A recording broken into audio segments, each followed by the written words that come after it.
A cidade de Valmont era conhecida por seus prédios altos, avenidas movimentadas e uma comunidade que se orgulhava de suas raízes. No entanto, para Helena, Valmont não era apenas um lugar. Era o cenário do seu maior pesadelo.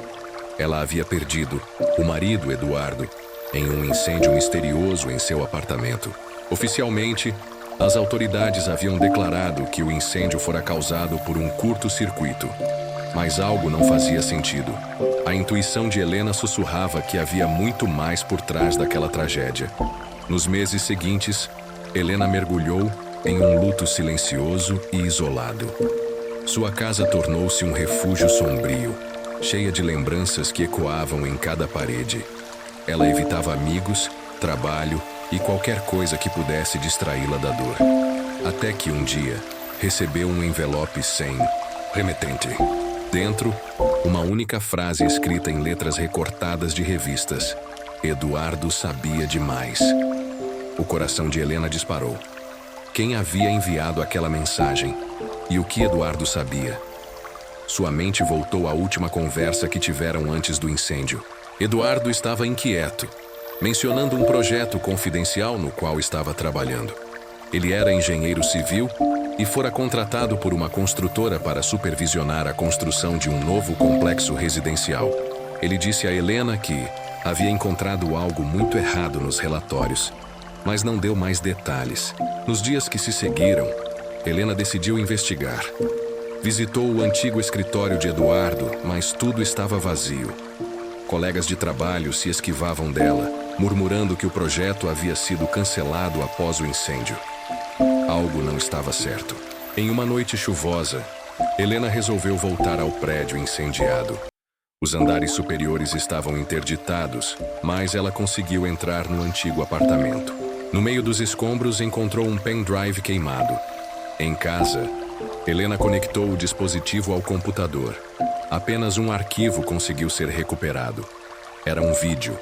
Nele, Eduardo aparecia gravando a tela do computador enquanto digitava apressadamente. Eles estão me vigiando. Eu sei que o projeto é uma fachada. Eles estão escondendo resíduos tóxicos nas fundações. Se algo acontecer comigo, procurem por... O vídeo cortou abruptamente. Helena sentiu o coração gelar. Quem eram eles? E por que Eduardo não conseguiu terminar a gravação? Nos dias seguintes, Helena começou a receber ligações anônimas. Vozes distorcidas que repetiam: "Pare de cavar." Mas ela não podia parar. Cada pista a aproximava mais da verdade. Descobriu que a construtora estava ligada a um grupo poderoso, conhecido por manipular licitações e silenciar aqueles que tentavam expor seus crimes. Eduardo havia descoberto a contaminação de um terreno residencial com substâncias tóxicas que estavam sendo despejadas ilegalmente. Ele tentou alertar as autoridades, mas foi silenciado. Helena decidiu ir à polícia, mas antes que pudesse fazer qualquer coisa, seu apartamento foi invadido. Ela conseguiu fugir por pouco, escondendo-se na casa de um antigo amigo de Eduardo, Carlos. Carlos confessou que sabia sobre a investigação de Eduardo e que também estava sendo ameaçado. Juntos, eles planejaram expor a construtora. Em seu apartamento, Helena encontrou o lugar revirado, mas uma foto estava intacta sobre a mesa. Era uma foto de Eduardo e Carlos no canteiro de obras do complexo residencial, com um homem desconhecido ao fundo. Helena ampliou a imagem e reconheceu o rosto do homem. Era o chefe da construtora, um empresário influente e intocável. Durante a estadia com Carlos, Helena descobre uma carta que Eduardo havia enviado ao amigo semanas antes do incêndio. A carta continha instruções detalhadas sobre como acessar um servidor oculto, onde ele guardava documentos confidenciais. O servidor estava localizado em um galpão abandonado, nos arredores da cidade. Helena e Carlos decidem ir até lá, mas são seguidos por um carro preto com vidros escuros. No galpão, Helena encontra o servidor, mas ao tentar acessar os arquivos, descobre que eles estão criptografados. Antes que possam fugir, o galpão é incendiado por homens mascarados. Carlos consegue distrair os agressores enquanto Helena foge com um HD contendo os arquivos. Na fuga, ela perde Carlos de vista. Mais tarde, descobre que ele foi capturado e levado para um local desconhecido. Desesperada e sem opções, Helena decidiu agir sozinha. Voltou ao complexo residencial, agora completamente construído e habitado. Durante a noite, entrou no subsolo e encontrou a sala onde Eduardo gravou o vídeo. Mas não estava sozinha. 2 seguranças armados a encurralaram, exigindo que entregasse o pendrive. Helena busca ajuda com um hacker conhecido de Eduardo, um jovem chamado Nico. Ele consegue desbloquear parte dos arquivos e revela que Eduardo estava investigando um esquema internacional de lavagem de dinheiro envolvendo políticos influentes e a construtora. A lista de envolvidos inclui nomes poderosos, incluindo o próprio chefe da construtora e um senador que havia acabado de anunciar sua candidatura à presidência. Com as provas em mãos, Helena tenta entrar em contato com um jornalista renomado, mas descobre que ele foi misteriosamente afastado de suas funções. Ao mesmo tempo, recebe uma mensagem anônima. Se entregar os arquivos, Carlos morre. Agora, Helena está dividida entre expor a verdade e salvar a vida do único amigo que restou. Em um ato desesperado, Helena organiza um plano arriscado. Ela decide confrontar o chefe da construtora em um evento público. Ela envia uma mensagem anônima dizendo que tem provas suficientes para destruir todos os envolvidos e que deseja negociar a liberdade de Carlos. No evento, Helena consegue entrar, disfarçada, e encontra o chefe da construtora. Eles se enfrentam em uma sala privada. Ele tenta suborná-la, mas Helena se recusa. Durante a discussão, um tiro é disparado. O chefe cai morto. Carlos surge, gravemente ferido, mas vivo. Ele revela que foi forçado a atirar para salvar Helena. Antes de desmaiar, Carlos entrega um pendrive a Helena. Aqui está tudo, faça o que for certo. Dias depois, Helena entrega as provas ao jornalista afastado, que decide expor todo o esquema em uma reportagem explosiva. A cidade de Valmont é sacudida pelo escândalo. Políticos são presos, a construtora vai à falência e Helena tenta reconstruir sua vida, sabendo que pagou um preço altíssimo para expor a verdade. Então Helena recebe uma carta anônima. A verdade foi apenas o começo. Estamos de olho em você. Ela olha ao redor, desconfiada, mas determinada a não mais fugir. Nos dias que se seguiram, Helena decidiu investigar. Ela começou a frequentar os antigos lugares onde Eduardo passava seu tempo, conversando com amigos, colegas e até mesmo antigos clientes. Em um desses encontros, ela conheceu Lara, uma ex-colega de Eduardo, que afirmou ter ouvido rumores sobre um projeto secreto da construtora envolvendo remessas internacionais não registradas. Lara mencionou um homem chamado Victor, um ex-contador da construtora que desapareceu misteriosamente logo após o incêndio. Enquanto Helena investigava o paradeiro de Victor, ela começou a perceber que estava sendo seguida. Carros pretos parados, nas esquinas, homens observando-a de longe. A paranoia começou a consumir seus dias e noites. Certo dia, ao entrar em casa, encontrou uma boneca rasgada em sua cama. Nos olhos da boneca, uma câmera escondida. Eles estavam vigiando cada movimento seu. Helena decidiu investigar o paradeiro de Victor. Descobriu que ele havia sido diagnosticado com um colapso nervoso após presenciar algo terrível. Ao visitá-lo, Helena descobre que Victor havia testemunhado Eduardo sendo ameaçado por 2 homens. Um deles, conhecido como o Cobra, era um assassino profissional que trabalhava para a construtora e já havia eliminado outras pessoas que ameaçavam os interesses da organização. Fingindo ser uma assistente social, Helena conseguiu conversar com ele. Victor estava em um estado catatônico, mas em um raro momento de lucidez sussurrou: "Eles estão todos mortos. Eu vi os corpos." Helena ficou perturbada. Quem eram esses corpos? Ela conseguiu obter um documento médico que indicava que Victor estava sob vigilância constante de seguranças particulares. O medo crescia. A construtora estava disposta a fazer qualquer coisa para manter seus segredos enterrados. Enquanto isso, Carlos continuava desaparecido. Helena começou a receber mensagens de um número desconhecido. Eram vídeos de Carlos sendo torturado em um local escuro e úmido. A voz distorcida no vídeo dizia: "Você tem 72 horas para entregar o HD. Caso contrário, ele morre." Desesperada, Helena procurou Nico novamente. Ele conseguiu rastrear o IP das mensagens até um armazém abandonado na zona industrial de Valmont. Helena armou-se com uma arma que encontrou no apartamento de Eduardo e foi até lá. No caminho, recebeu outra ligação. Não confie em ninguém, nem mesmo no Carlos. A confusão aumentava.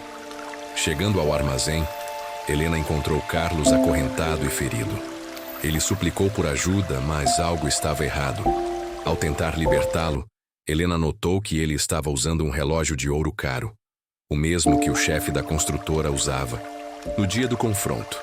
Antes que pudesse questioná-lo, homens armados invadiram o local. Helena e Carlos conseguiram fugir por um túnel de esgoto, mas a dúvida estava plantada. Quem realmente era Carlos?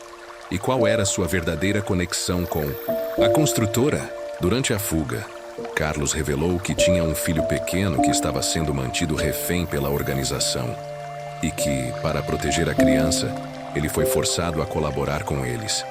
Dias depois, Helena recebeu um novo envelope. Dentro, havia uma foto de Carlos ao lado do chefe da construtora, ambos sorrindo em um coquetel. No verso, uma única palavra: traidor. A partir desse ponto, Helena percebe que está completamente cercada. A rede de mentiras é muito maior do que ela imaginava. E agora, ela não sabe em quem confiar.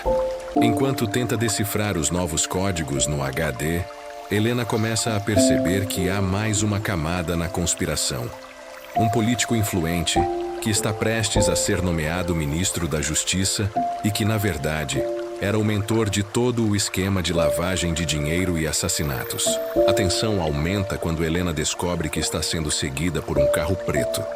Ela tenta despistá-lo, mas acaba sofrendo um acidente. No hospital, desperta horas depois, apenas para descobrir que o HD sumiu e que a polícia não tem nenhum registro do acidente. Agora, Helena está sem aliados, sem provas e sem esperança. Mas ela sabe que a única maneira de sobreviver é continuar cavando. E desta vez, ela está disposta a ir até o fim, mesmo que isso signifique enfrentar os fantasmas do passado e os demônios do presente. Com seu mundo desmoronando e sem ninguém em quem confiar, Helena decide jogar sua última cartada: confrontar o político influente. Em uma coletiva de imprensa, ela surge de surpresa, segurando cópias de documentos comprometedores. Mas ao começar a falar, os microfones falham. O público fica confuso. A sala é invadida por seguranças armados. Helena é levada à força. Enquanto Helena está no cativeiro, ela é surpreendida por uma visita inesperada. Lara, a ex-colega de Eduardo. Lara revela que também está sendo coagida pela organização e que foi forçada a monitorar Helena durante todo o tempo. Lara afirma que sabe onde o HD está escondido, mas que recuperar o dispositivo colocará ambas em um risco ainda maior. No caminho, ela é sedada e acorda em um cativeiro. A última coisa que ouve antes de perder a consciência é uma voz familiar dizendo: "Nós avisamos para parar de cavar." Com o tempo se esgotando e a pressão aumentando, Helena e Lara elaboram um plano arriscado para escapar do cativeiro e recuperar o HD. No entanto, o plano não sai como esperado. Elas são perseguidas e encurraladas em um galpão abandonado, onde um confronto final acontece. E Helena descobre a chocante verdade sobre o verdadeiro assassino de Eduardo, alguém que ela jamais suspeitaria. Após o confronto, Helena é capturada e levada para um local isolado, onde o político influente a espera. Ele revela que Eduardo havia descoberto um esquema de tráfico humano envolvendo a construtora, financiado pelo próprio político. Agora, Helena tem que escolher entre sua vida e a verdade. E quando tudo parece perdido, uma figura inesperada surge. Victor, o ex-contador, que estava fingindo estar catatônico. Ele se alia a Helena em um último esforço para expor a verdade ao mundo. Mas as consequências serão devastadoras e irreversíveis. Victor entrega a Helena um caderno onde anotou conversas que ouviu e transações suspeitas que presenciou. Entre as anotações, um nome aparece repetidamente: Gustavo Martins, o chefe de segurança da construtora. Ele era o braço direito do político envolvido no esquema e o principal executor das ordens de eliminação. Helena agora precisa localizar Gustavo, mas descobre que ele desapareceu. Em uma reviravolta, Lara revela que Gustavo foi visto em um resort de luxo, escondido sob uma identidade falsa. Helena decide ir atrás dele, mesmo sabendo que é uma armadilha. Durante a perseguição, ela é encurralada por homens armados, mas é salva por Nico, que havia instalado um rastreador em seu carro para protegê-la. De volta ao apartamento, Helena e Nico começam a decifrar as anotações de Victor. Eles descobrem que o esquema de tráfico humano também envolve um cassino clandestino, onde mulheres e crianças são mantidas em cativeiro. Nico sugere invadir o cassino para encontrar mais provas e talvez localizar Gustavo. No cassino, Helena e Nico se infiltram disfarçados. Eles encontram um quarto secreto onde arquivos digitais são armazenados. Helena consegue copiar as informações, mas é descoberta por seguranças. Em uma luta desesperada, ela consegue escapar, mas Nico é capturado. Antes de ser levado, ele sussurra para Helena: confie no diário. Ele tem a chave. De volta ao apartamento, Helena analisa novamente o diário de Eduardo. Entre as páginas, encontra um mapa marcado com coordenadas. As coordenadas levam a uma cabana isolada nas montanhas, onde Eduardo havia escondido um pendrive com as provas definitivas. Vídeos, áudios e documentos que ligam o político e a construtora ao tráfico humano e aos assassinatos. Na cabana, Helena encontra o pendrive, mas é surpreendida por Gustavo e seus capangas. Ele confessa que sempre esteve um passo à frente dela e que planejava usar o pendrive para chantagear o político. Mas agora que Helena o encontrou, ele não tem escolha a não ser eliminá-la. Em um confronto final, Helena consegue ferir Gustavo e escapar. Ela foge para um lugar seguro, mas antes de conseguir enviar os arquivos para a imprensa, recebe uma mensagem de Nico: cuidado, há um traidor entre nós. Helena, agora mais sozinha do que nunca, percebe que a batalha ainda está longe de terminar e que o verdadeiro inimigo pode estar mais perto do que imagina. Helena agora precisa localizar Gustavo, mas descobre que ele desapareceu. Em uma reviravolta, Lara revela que Gustavo foi visto em um resort de luxo, escondido sob uma identidade falsa. Helena decide ir atrás dele, mesmo sabendo que é uma armadilha. Durante a perseguição, ela é encurralada por homens armados, mas é salva por Nico, que havia instalado um rastreador em seu corpo para protegê-la. Antes de partir, Helena recebe uma última ligação de Carlos. Ele diz que o filho foi encontrado morto e que agora ele está disposto a ajudar a derrubar a organização. Mas Helena não sabe se pode confiar nele. Carlos insiste que tem contatos dentro da construtora que podem fornecer um plano de fuga seguro. Ela decide receber e aceita sua ajuda. Na cabana, Helena encontra um pendrive, mas é surpreendida por Gustavo e seus capangas. Ele confessa que sempre esteve um passo à frente dela e que planejava usar o pendrive para chantagear o político. Mas agora que Helena o encontrou, ele não tem escolha a não ser eliminá-la. Em um confronto final, Helena consegue ferir Gustavo e escapar. Ela foge para um lugar seguro, mas antes de conseguir enviar os arquivos para a imprensa, recebe uma mensagem de Nico: cuidado, há um traidor entre nós.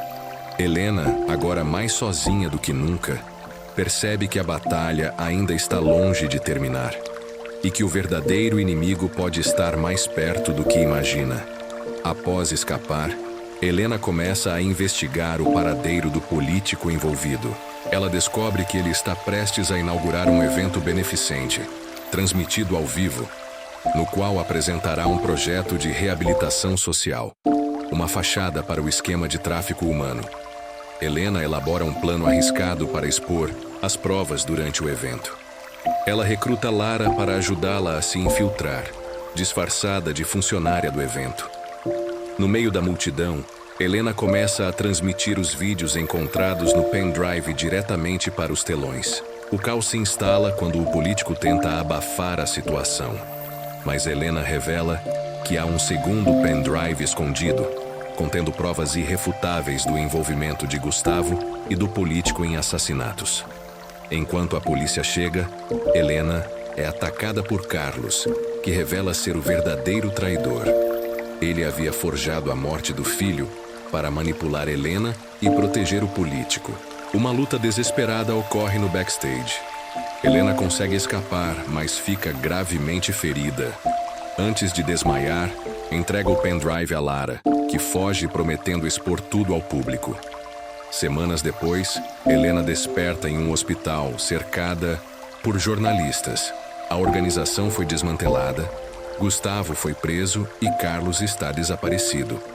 Helena, agora considerada uma heroína, reflete sobre tudo o que perdeu e tudo o que ganhou. Ela decide dedicar sua vida a ajudar vítimas de tráfico humano, criando uma fundação em homenagem a Eduardo. A lição de vida que Helena aprende é clara. A verdade pode ser dolorosa, mas é o único caminho para a justiça. A coragem de enfrentar os próprios medos pode transformar até as piores tragédias em um propósito maior. Helena decide seguir em frente, não mais como vítima, mas como uma sobrevivente disposta a lutar por aqueles que ainda estão presos nas sombras da injustiça.